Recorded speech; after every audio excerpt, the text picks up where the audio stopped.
everyone, this is Nick Wolfhard, and I hope you're enjoying the Adult Swim Festival so far. But today we have two very special guests.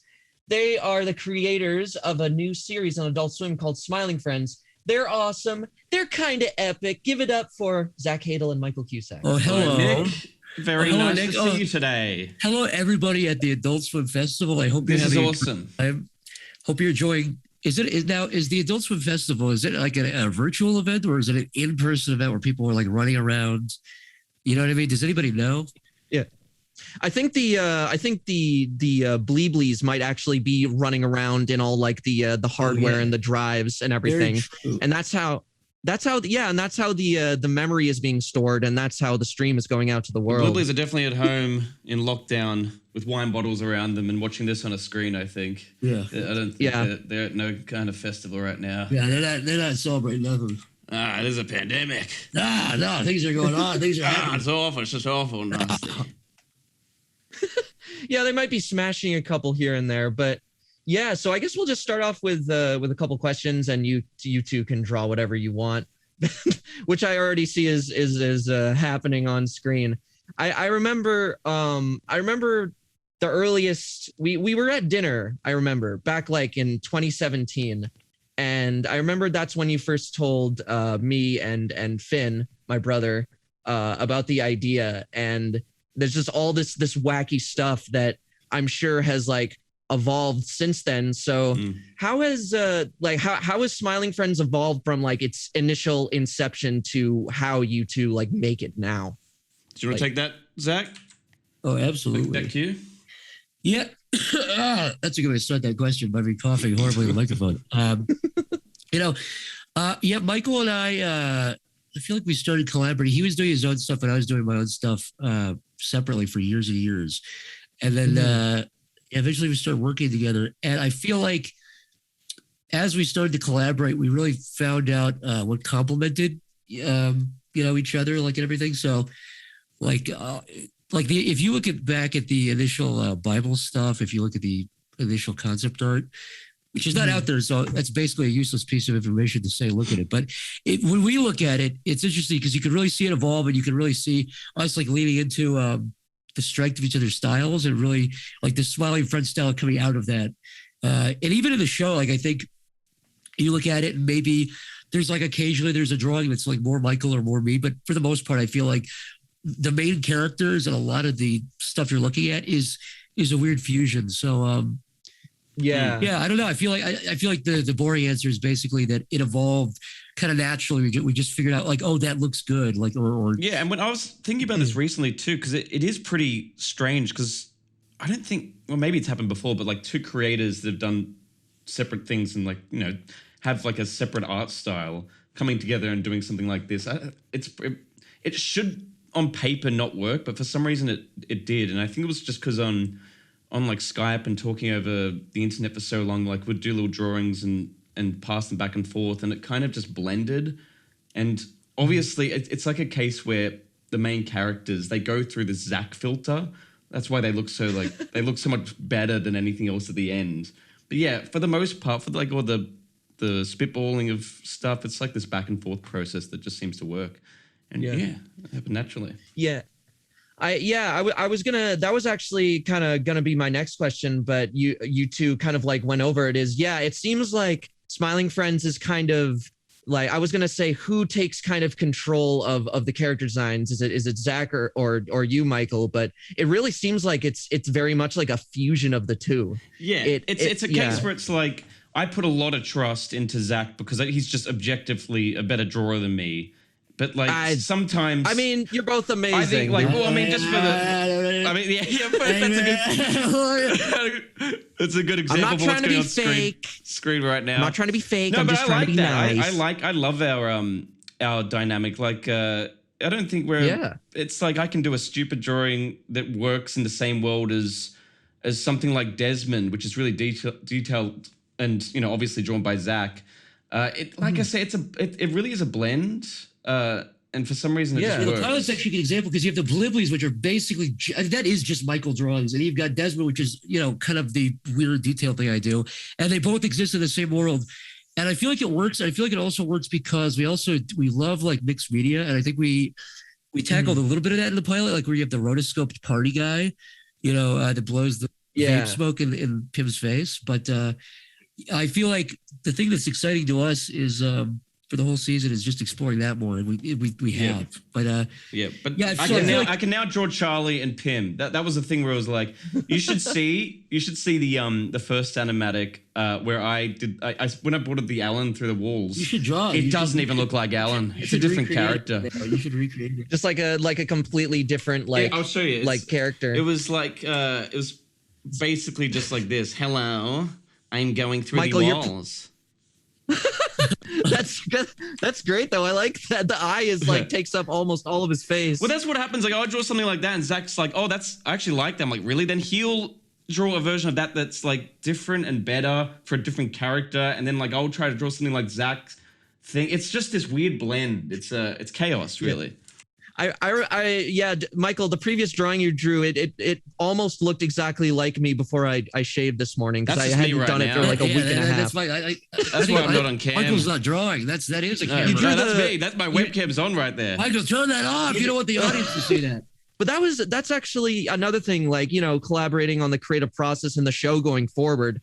Do you ever see like you two, because I'm curious about this, do you kind of want to keep it kind of like a one-off series, or do you want to kind of have like an ongoing storyline? I don't know if this is like getting into spoilers, but like what are your thoughts on that? Because Michael, for you, YOLO Crystal Fantasy has an ongoing story, right? To an extent? Yeah, to an extent. It's like a soft arc kind of situation. Yeah. I think the middle ground that seems these days is like a serialized kind of, it's like a blend. Like, with a show like Smiling Friends, we always say like it's ideal if you can just tune into a random episode if you haven't seen the show before, like season 2, episode 3, and still understand what's going on. Like we don't. Yeah. Like, I mean, I don't think it's too much of a spoiler to say like season 1. It's not like this epic Game of Thrones story. Like we want it to be like classic. Like years ago, I remember I was really into the idea of doing something that was serialized. And this was before, like. Before South Park had done it, and before like Rick and Morty was even out, and before BoJack Horseman, before a lot of those shows, I was super into that idea. And then I'm not even saying it's like bad or it's even overdone, but like it felt like really fresh territory at some point. And then at some point, because also the show's 11 minutes long, you know what I mean? So we were like, well, you can't really do these big narratives to an extent on the show. And whenever I go back and like look at like, Beavis and Butthead or like South Park, I do kind of like how those are a bunch of like little individual episodes. And a lot of that's out of necessity, right? Like a lot of that's out of, well, these are all going to be aired out of order. There's no guarantee. Like scheduling. Yeah, exactly. But I kind of like that because you can drop into the middle of an episode in season, like Michael said, like season 5 or season 1, and you have no idea. You don't have to, like, you have some subtle stuff like that. Like a new character will come along that's introduced. Or like some character developments happen that's subtle, but because obviously every show evolves. Like I'm sure, if Smiling Friends could go on for several seasons, I'm sure that way into it would be very different from the first episode. Yeah, it seems like the way to do it is like the soft arc thing, where you kind of have a bit of a story going on if you want, but you can still tune in and understand what's going on if you haven't seen the show before. It's a balance, but it's a sandbox. We'll just do whatever. Yeah, like a few references here and there, but mostly like one-offs. Yeah, exactly. Kind of thing. Yeah, and I'm not saying that cartoons don't have a place to do that, but I do. It was something that we said. We kind of figured that out early on of going, just those questions of how long could this show be, and we were like, no, it should be 11 minutes. I think it works for like the pacing of it, and that the other thing was like, well, should it have an arc? Should it have a big thing? And I think it works for what the show is. What's like the weirdest thing you've cooked in this? You might have to like think about this, but what's the weirdest thing you've cooked like in the morning that you would never eat otherwise in the morning? I wish I had an interesting answer to that. Probably not. I actually also intermittent fast, so I usually eat at like 2:00. I actually don't eat in the morning usually. So that's my incredibly riveting answer to that. Yeah. So I guess kind of same. Michael, what about you? What do I eat in the morning, did you say? Well, just like what's like the weirdest thing you've like eaten at like a certain time frame? Oh God. That you'd never eat you'd never eat normally. Michael loves birthday cake for breakfast. No, that's not true. I was eating, what was it? Someone sent me what's it called? That Halloween candy crap that you guys eat, the candy corn. They sent me that and I was eating that. You ate that for breakfast? Yeah, because it was next to me on the table and it was just like having little bites because the texture's nice and we don't have it in Australia, so it was a new thing for me. Birthday cake. I hate to tell you. I know. I'm ashamed to say, but Nick asked me, and I can't tell a lie. How much did you eat? Did you like binge on it? I ate a lot actually. Did you like feel full? They're so snacky. Did you feel full when you were done eating the candy? No, not that many. That'd be kilos and kilos. Just enough to make my tummy sick. Yeah. And that ain't good.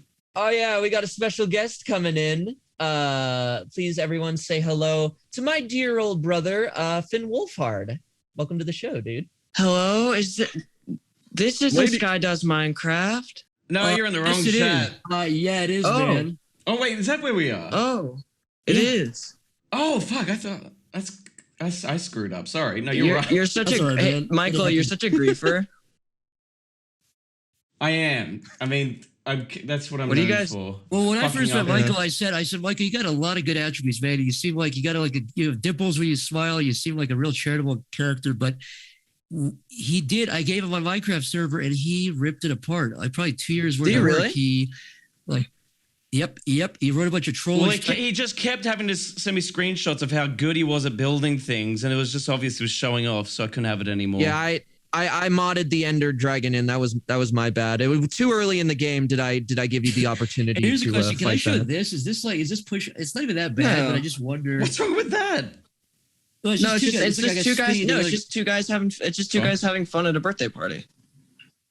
Yeah, this is good point. In fact, put on the birthday hats.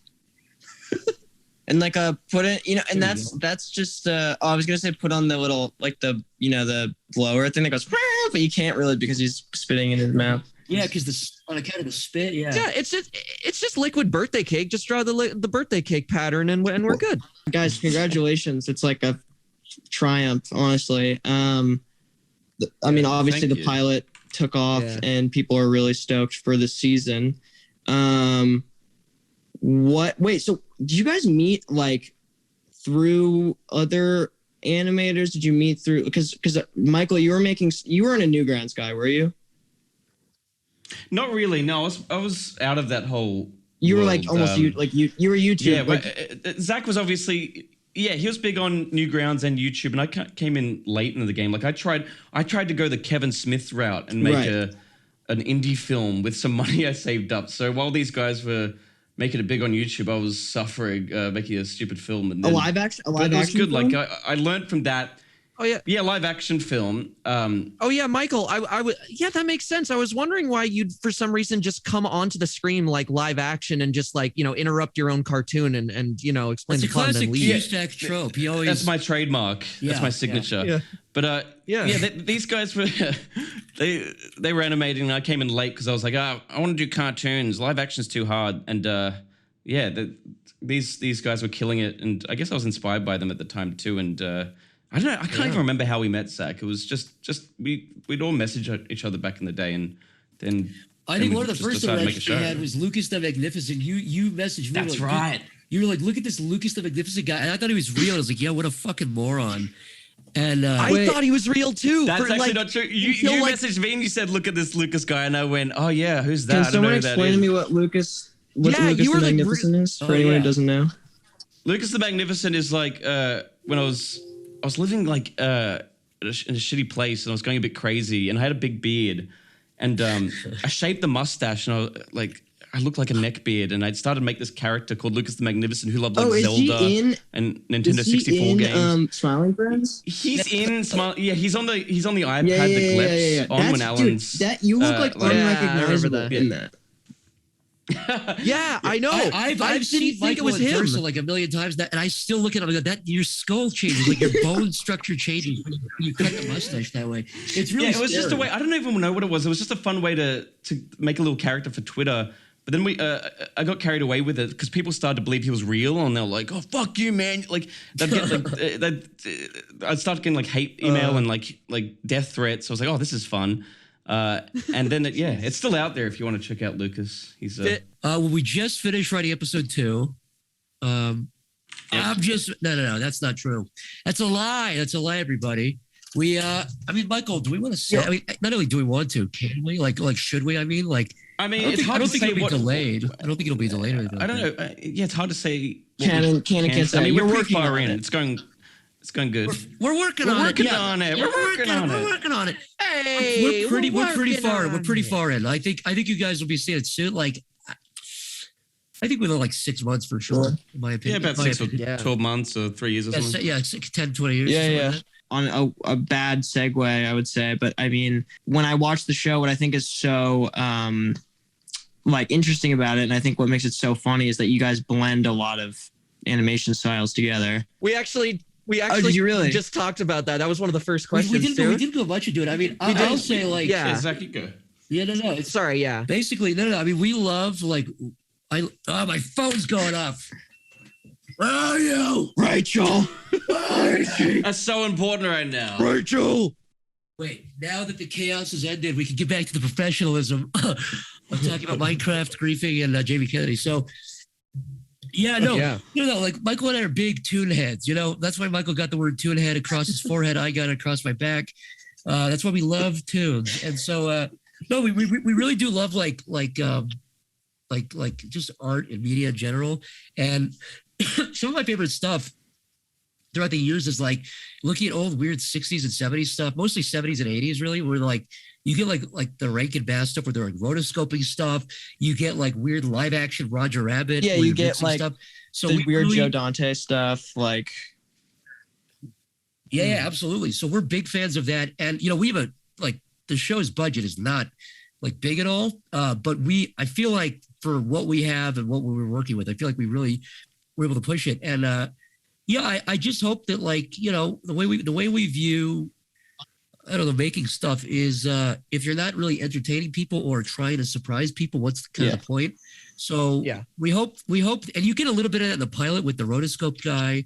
That is the funniest shit. Like the rotoscope guy. Like I always have like whenever like Smiling Friends is brought up, like to me, almost everyone always mentions that rotoscope guy. Yeah, he's one of my favorite moments of the whole pilot. He's also, I don't think it's spoiling. That character comes back, I think at least one time. He's not really like a. He reprises. He's a recurring character. He's a recurring character. well, that's why I think animation and you guys have kind of created a perfect world for yourselves because you can kind of get away with whatever you want.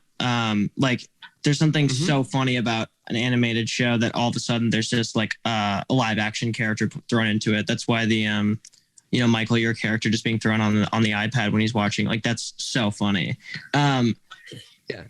Like comedic I also parallel just think kind of thing. Yeah, it keeps the audience going like, what the fuck is going on constantly, which is like perfect.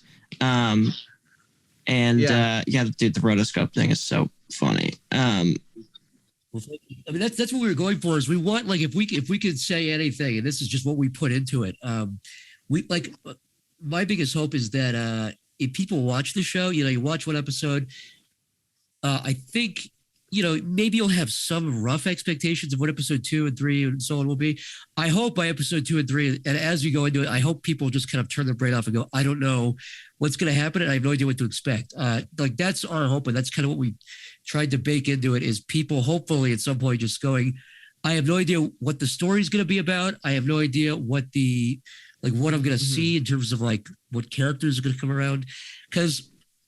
And it was interesting reading some of the comments after the pilot came out. And this is just people only have the pilot to work from. But a lot of people would say, oh, episode 2 is about like the Bliblies and like Desmond come back. And they like, it's like, I hope by episode 2, 3, 4, and so on, they really just kind of go, all right, this show could be anything. But you also obviously still have like the main characters you're focusing on. And you still have the main like themes. No, you have you have these one-offs that aren't actually really one-offs. That I think is super smart. That's what makes like a good sitcom too. Like that's what makes It's Always Sunny really good. That's what makes Seinfeld really good. It's like it's the same characters, but they're always thrown into, you know, different scenarios. Yeah, it really is a case where we just make each other laugh, and it's like, oh, that could be a 3D character, that could be like a rotoscope thing, and it's just that case of like always trying to surprise the audience with something they haven't seen before. So it's even trying to surprise us. Have you guys thought about doing like stop motion or claymation or anything? Absolutely. That's a very interesting question. Yeah, I think people will be happy. Yes. We need more stop motion in the mainstream.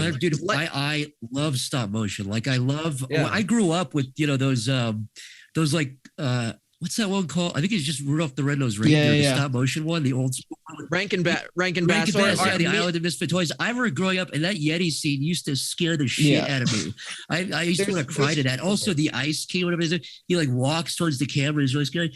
But yeah, I love stop motion, and the people that do that, like Michael and I do 2D animation, and that requires redrawing frames, and it's like, oh, this is a nightmare compared to whatever. But stop motion seems to me to be like the heart. You're sitting there literally moving a finger every like 10 minutes and taking a picture. So that to me is like, and I know it's not a contest. Art is art, but I really respect stop motion artists. That's got to be like one of the hardest things.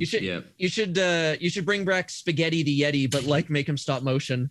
Oh, I forgot about Spaghetti the Yeti. Yeah, I'd love to bring back a Yeti. There's no Yetis in season 1 that I can remember. No, yeah. I tried to do claymation before 2D animation, and it is so fucking hard, and it's so like all the like arms and stuff fall off all the time.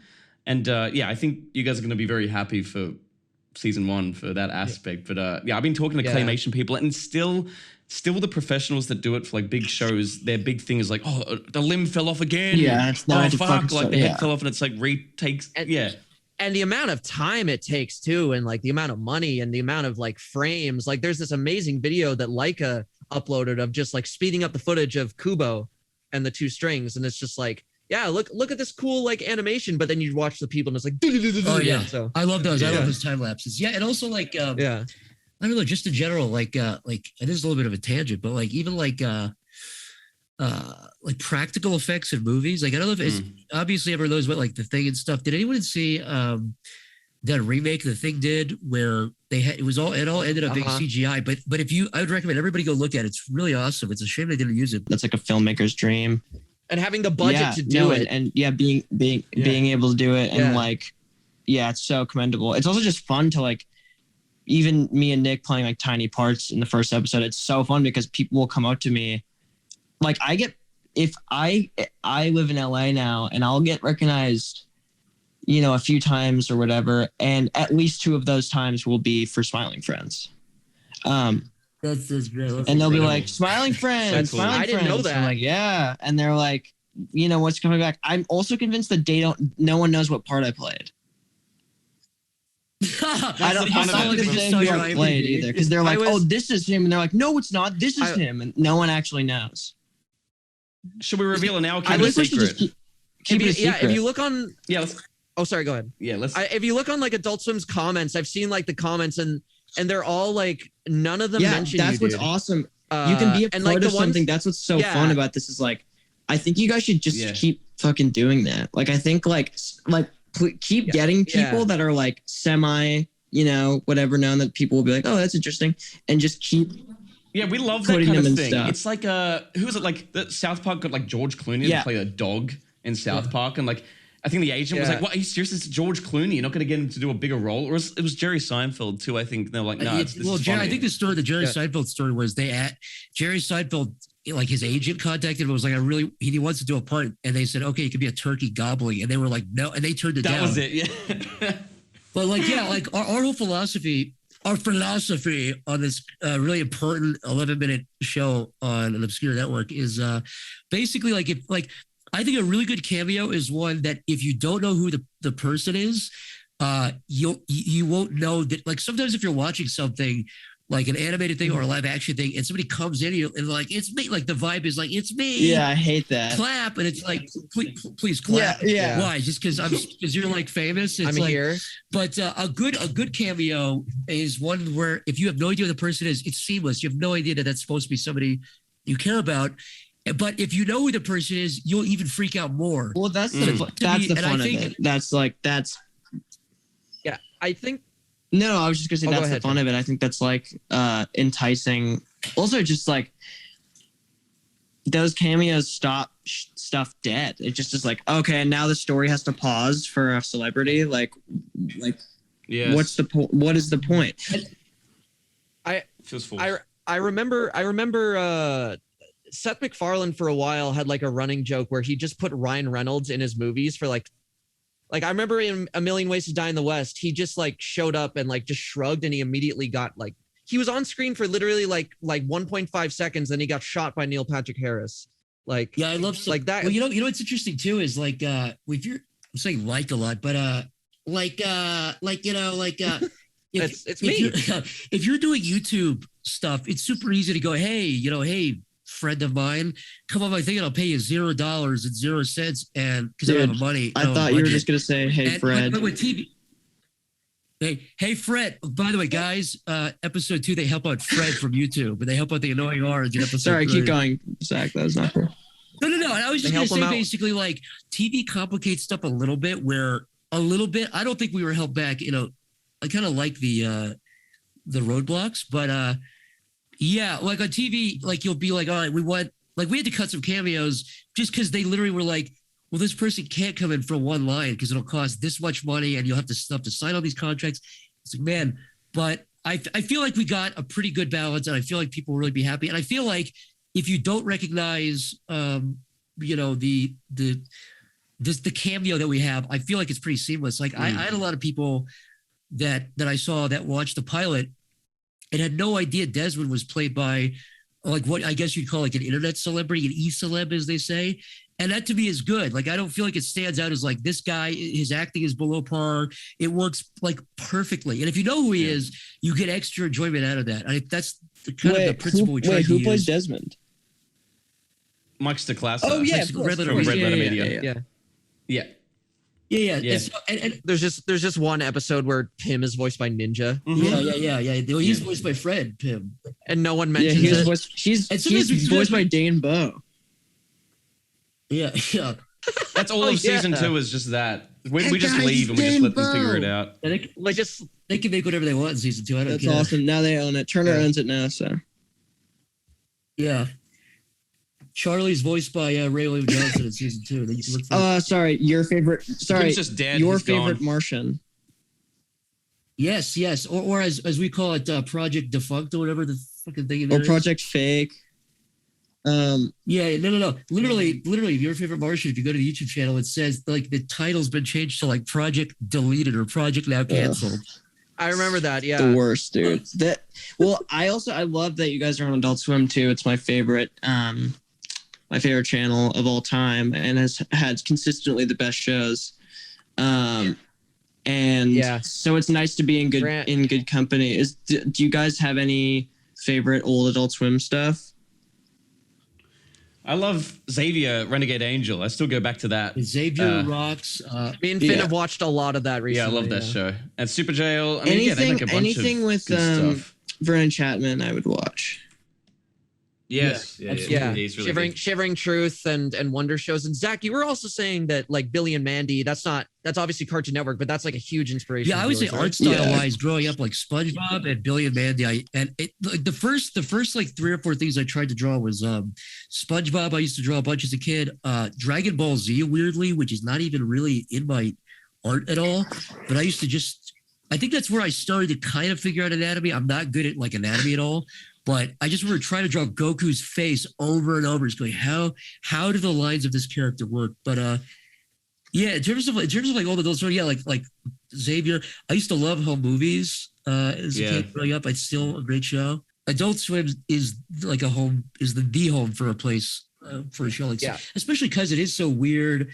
And you have stop motion, you have all this other weird stuff in there. Yeah, no one else would. They have good branding. They have good branding. They have really good marketing, and no other channel or streaming service would tolerate a show that constantly changes styles, because they'd be like, "Who is this for?" And it's like, well, that's the worst question. That's a question that like networks have been asking forever. That is the worst question you can ask a creator: is who is this for? Yeah, and it's like the funny thing is, like, I mean, would hope when Smiling Friends comes out and they see that it works, it's like they'll probably look at that and be like, oh, like we can do that. You can have mixed media. It's like that's why adults are so good at that. Let it find its audience kind of thing. And yeah, like Adult Swim takes like I love that they take like a ton of chances and like they experiment a lot, like with their IDs, in between commercial breaks. You can just see that there. They have their own. Yeah, it was a really. They have their own thing. I think the 2020s, I think this is like the decade where animation is just gonna evolve. I think so. Like Well, I mean, Zach and I talk about this all the time, and it's great because like a few years ago there was a big wave of YouTube animators, and it seems like they're starting to get opportunities on TV now, and they got to learn like. There's a whole sandbox online where you could make anything you wanted and you could do mixed medium and you could see the audience reaction, what they liked and didn't like. And that stuff is now leaking onto TV. And it's like, you can prove now, like, yeah, it does work. You can do like this crazy stuff and compete with the other big shows on the massive networks. Yeah. And this is something I really believe in, and I think it's so cool that Adult Swim did this. But the fact that Michael and I are artists, like and animators, and that we like I've said this before, so I apologize if people are hearing me say this again. But in my opinion, if you look at the stuff that really has stuck culturally, like really stuck, it's because I'm talking about animated stuff. You know, Beavis and Butthead. I'm just talking about the adult stuff, but Beavis and Butthead, Family Guy, South Park, all, you know, Simpsons. Rick and Morty, all that stuff.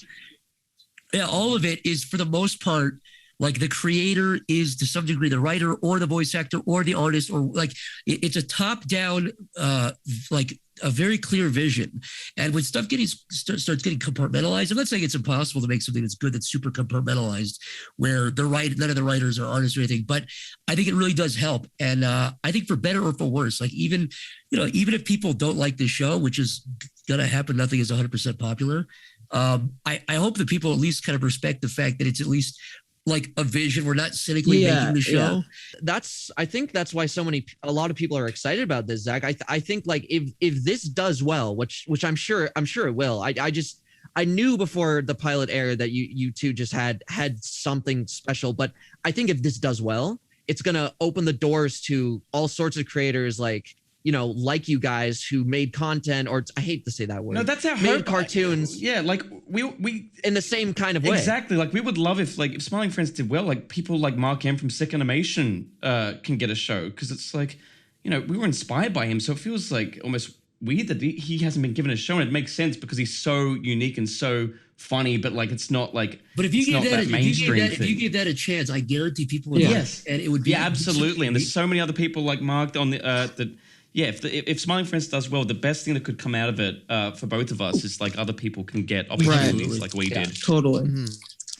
Well, it's kind of like when Adventure Time came out. Like that was revolutionary for the industry in terms of both how things were made and what kind of shows were made.